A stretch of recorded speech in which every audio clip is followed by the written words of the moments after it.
आज का हमारा टॉपिक है माइस्थीनिया ग्रेविस। माइस्थीनिया ग्रेविस क्या है? माइस्थीनिया ग्रेविस एक ऑटो इम्यून डिसऑर्डर है जिसमें क्या होता है कि मायोन्यूरल्स जंक्शंस होते हैं, उसमें प्रॉब्लम आना स्टार्ट हो जाता है और उस प्रॉब्लम के कारण जो वॉलंटरी मसल्स है उसमें वीकनेस होना स्टार्ट हो जाता है। मायोन्यूरल जंक्शन को भी न्यूरोमस्कुलर जंक्शन भी कहते हैं, ठीक है ना। तो माइस्थीनिया ग्रेविस एक ऑटो इम्यून डिसऑर्डर है। ये मेनली अफेक्ट करता है मायोन्यूरल्स जंक्शन को, और मायोन्यूरल्स जंक्शन को अफेक्ट करेगा तो धीरे धीरे जो वॉलंटरी मसल्स, जो हमारे कंट्रोल का मसल्स होता है, उसमें भी वीकनेस आना स्टार्ट हो जाता है। तो उसी को कहते हैं माइस्थीनिया ग्रेविस। ओके। इसके इटियोलॉजी की बात करेंगे, रिस्क फैक्टर की बात करेंगे, तो एग्जैक्ट कॉजेस फाइंड नहीं हुआ है अभी तक, ठीक है। इसीलिए हम इडियोपैथिक लिखेंगे। दूसरा बहुत बड़ा जो रिस्क फैक्टर है वो ऑटो इम्यून डिसऑर्डर्स हैं। Auto immune disorders, auto immune causes मतलब कि कुछ ऐसे कार्य जो खुद की एंटीबॉडीज खुद के सेल को डिस्ट्रॉय कर रहा है, ठीक है ना, उसमें अल्ट्रेशन आ रहे हैं, जिस कारण माइस्थीनिया ग्रेविस और वॉलंटरी मसल्स वीकनेस देखने को मिल रहा है ड्यू टू न्यूरोमस्कुलर जंक्शन में अफेक्ट होने के कारण। थाइमस ग्लैंड में भी इफेक्ट होगा या एबनॉर्मेलिटीज आएगी तो मैस्थीनिया ग्रेविस देखने को मिलता है।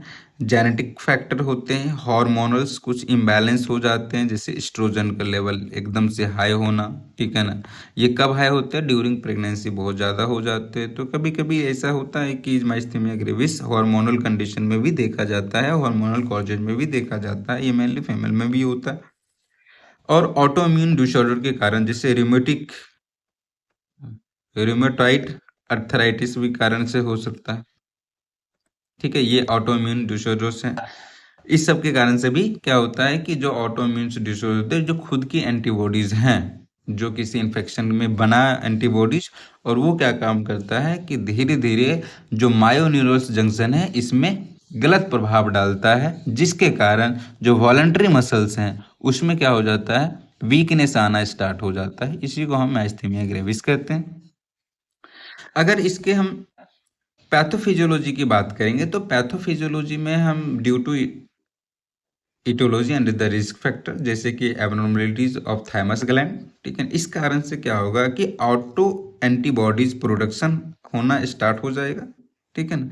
ऑटोमेटिक एंटीबॉडीज का प्रोडक्शन स्टार्ट हो जाता है, और उसके जो ऑटो एंटीबॉडीज प्रोडक्शन होगा वो धीरे धीरे डिस्ट्रक्शन करना स्टार्ट कर देगा न्यूरोमस्कुलर जंक्शन को, या न्यूरो मस्कुलर जंक्शन को डिस्ट्रॉय करेगा। जब न्यूरो मस्कुलर जंक्शन डिस्ट्रॉय होंगे तो वहां पे नर्व का ट्रांसमिशन इम्पेयर्ड हो जाएंगे, स्लो हो जाएंगे, कम हो जाएंगे, ठीक है ना। और जब कम होंगे तो मसल्स फाइबर या मसल्स सेल कॉन्ट्रैक्ट प्रॉपरली नहीं कर पाते, और नहीं करेंगे तो धीरे धीरे मसल्स क्या हो जाएगा, वीकनेस से स्टार्ट हो जाता है। हम फिर से रिपीट करते हैं कि पैथोफिजियोलॉजी में क्या होता है, ऑटो एंटीबॉडीज प्रोडक्शन होना स्टार्ट हो जाता है। ये ऑटो एंटीबॉडीज प्रोडक्शन क्या करवाता है, जो न्यूरोमस्कुलर जंक्शन है उसमें डिस्ट्रक्शन करवाता है, और डिस्ट्रक्शन के कारण जो न्यूरोमस्कुलर ट्रांसमिशंस हैं वो इम्पेयर्ड हो जाते हैं, अफेक्ट हो जाते हैं, जिसके कारण जो मसल्स हैं, मसल्स सेल है, वो कॉन्ट्रैक्ट प्रॉपरली नहीं कर पाते हैं, और नहीं करने के वजह से मसल्स का वीकनेस स्टार्ट हो जाता है। अगर हम इसके क्लिनिकल मैनिफेस्टेशन और क्लिनिकल प्रेजेंटेशन की बात करेंगे, जैसे साइन एंड सिम्टम्स की बात करेंगे, तो साइन एंड सिम्टम्स में most common sign and symptoms दो देखे गए हैं, जैसे कि डिप्लोपिया और पटोसिस। डिप्लोपिया मतलब होता है डबल विजन, किसी ऑब्जेक्ट को देखते हैं तो वो दो दिखाई देता है, एक नहीं। अगर हम किसी पेन को देख रहे हैं या पेंसिल को देख रहे हैं या किसी पर्सन को देख रहे हैं तो वो सिंगल नहीं दिखाएगा, एक्चुअली वो सिंगल ऑब्जेक्ट रहेगा, बट वो हमें दो दिखाई देगा, ठीक, उसे कहते हैं डबल विजन या डिप्लोपिया। पटोसिस मतलब होता है ड्रॉपिंग ऑफ आईलिड, आईलिड एकदम से नीचे से गिर जाता है, ठीक है ना, जिसके कारण आई प्रॉपरली ओपन नहीं हो पाता। तो ये दो most common sign and symptoms हैं। तीसरा है फेशियल ब्लैंड, फेशियल एक्सप्रेशन हो जाएगा, ठीक है ना, अल्टर हो जाएगा फेशियल एक्सप्रेशन, ठीक है।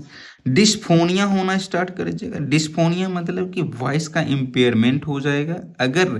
न्यूरो अगर गले के मसल्स को इफेक्ट कर रहा है तो वॉइस में इम्पेयरमेंट देखने को मिलता है। ठीक है। और एस्पिरेट होने का भी चांसेस बढ़ जाता है। ठीक है ना, क्योंकि वो वीकनेस, मसल्स वीक हो जाते हैं और हो सकता है कि पेशेंट कुछ खाए, कुछ पिए तो एस्पिरेट कर जाएगा, वो फूड लंग्स में चला जाएगा। डिस्पीनिया होना स्टार्ट कर देगा। ठीक है ना। रिस्पायरेटरी फेल्योर, ये अगर रिस्पायरेटरी मसल्स में इन्वॉल्वमेंट हो रहा है, ठीक है ना, वहाँ पे अगर रिस्पायरेटरी वाले एरिया में न्यूरोमस्कुलर जंक्शन में इम्पेयरमेंट हो रहा है तो वहाँ पे भी मसल्स वीकनेस हो जाएगा और मसल्स वीकनेस के कारण हमारा रिस्पायरेटरी लॉस होना स्टार्ट कर जाएगा, रिस्पायरेटरी फेलियर हो जाएगा। डायग्नोसिस की बात करेंगे। डायग्नोसिस एक मोस्ट इम्पोर्टेंट डायग्नोसिस है। ठीक है ना, इसको आप याद करके रखेंगे कंपटीशन पॉइंट ऑफ व्यू से और एग्जाम पॉइंट ऑफ व्यू से, कि एंटी कोलिनेस्ट्रेज एक टेस्ट होता है। इसमें हम क्या करते हैं कि एक टेंसिलॉन मेडिसिन रहता है, 2 mg आईवी पेशेंट को देते हैं।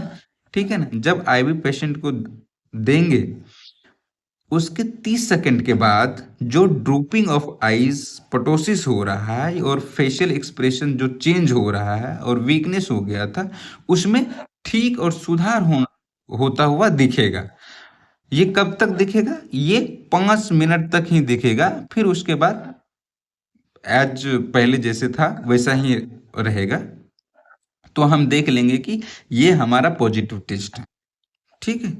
उसके बाद हमने सीटी स्कैन करना है और एमआरआई करना है। सीटी स्कैन एमआरआई हम इसलिए करते हैं क्योंकि कभी कभी ऐसा होता है कि थाइमस ग्लैंड या थायराइड ग्लैंड में एबनॉर्मलिटीज आ जाते हैं, तो हम उसको फाइंड आउट करने के लिए, उसको रूल आउट करने के लिए हमने थायराइड और थाइमस ग्लैंड को, एबनॉर्मलिटी को चेक करने के लिए सीटी स्कैन और एमआरआई को हमने प्रिफेयर करते हैं।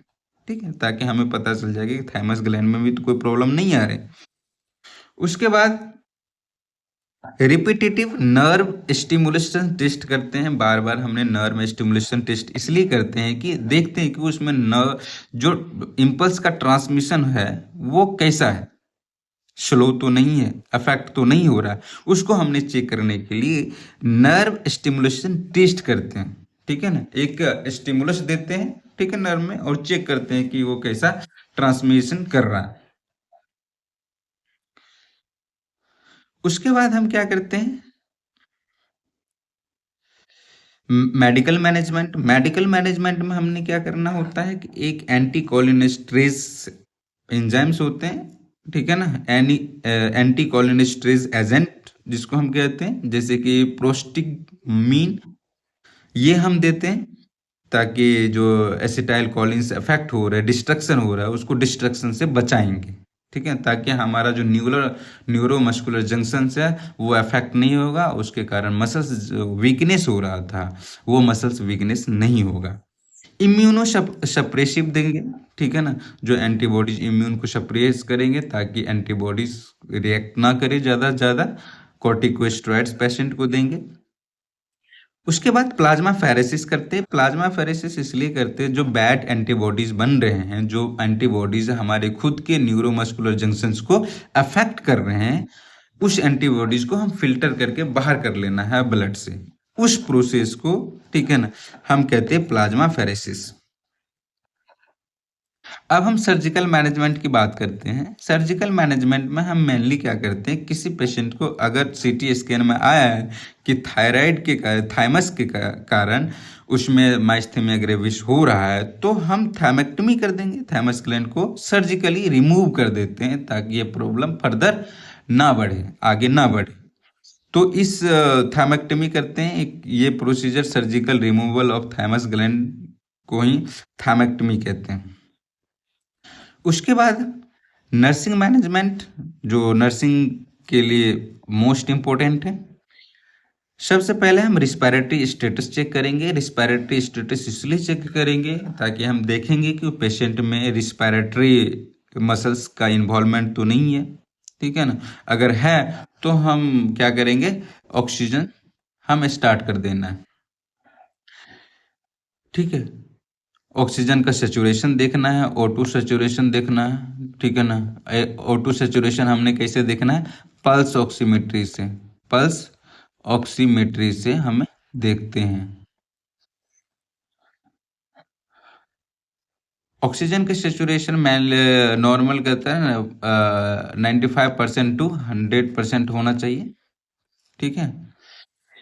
एक्टिविटीज को हमने शेड्यूल करना है कि मॉर्निंग और इवनिंग में हमने 5 5 मिनट्स तक 5 5 5 मिनट हमने वॉक करवाना है, ठीक है, ताकि हम कम से कम एनर्जी को लॉस होने से बचा सकते हैं, मतलब मैक्सिमम एनर्जी को कंजर्व कर सकते हैं। मैक्सिमम टाइम पेशेंट को रेस्ट हम देंगे, क्योंकि उसके मसल्स में वीकनेस आ रहे हैं, मसल्स वीक होगा, एनर्जी नहीं है, तो वो अच्छे से एक्टिविटीज़ नहीं कर पाएंगे। और ज़्यादा एक्टिविटीज़ कराएंगे तो वैसे ही पहले से ही मसल्स वीक है, तो और उस मसल्स वीक होने के कारण टायर्ड फील करेगा, हो सकता है कि और भी कॉम्प्लिकेशन बढ़ जाए। इसलिए हमने एक्टिविटीज़ को शेड्यूल करना होता है और मैक्सिमम रेस्ट प्रोवाइड करना पड़ता है माइस्थेनिया ग्रेविस वाले पेशेंट को। जो ड्रग्स हम देते हैं उस ड्रग्स को ऑन टाइम देना है, ताकि ज़्यादा इफेक्टिव हमें दिखे। एस्पिरेशन होने से पेशेंट को बचाएंगे, क्योंकि जो रिस्पिरेटरी मसल्स और जो बकल मसल्स होते हैं, जो थ्रोट का मसल्स होते हैं, वो अगर इन्वॉल्वमेंट हो रहा है और थ्रोट के मसल्स में वीकनेस हो रहा है, तो हो सकता है कि पेशेंट अगर माउथ से कुछ इनटेक कर रहा है, जैसे पानी ले रहा है या फूड ले रहा है, तो एस्पिरेट होने की चांसेस ज़्यादा है। इसलिए हम उसको एस्पिरेट होने से बचाएंगे। तो उसमें हम क्या करेंगे, एनजी ट्यूब फीडिंग है, नेजोगेस्ट्रिक फीडिंग कराएंगे, एनजी फीडिंग कराएंगे, ताकि एस्पिरेट होने से पेशेंट को हम बचा सकते हैं। उसके बाद पेशेंट और फैमिली को एजुकेट करना होता है about the condition of the patient, about the disorders, ठीक है, इनकी क्या प्रॉब्लम है, इसमें क्या क्या साइन एंड सिम्टम्स मिलते हैं, ये सब चीज़ें हमें पेशेंट को बताएंगे। काउंसलिंग करेंगे पेशेंट को, रीएश्योरेंस देंगे पेशेंट को और उसकी फैमिली को कि कोई बात नहीं, ठीक हो जाएंगे, ज़्यादा घबराने की बात नहीं है। तो आज का हमारा यहीं तक टॉपिक है, फिर हम मिलते हैं नेक्स्ट टॉपिक में। तब तक के लिए थैंक यू।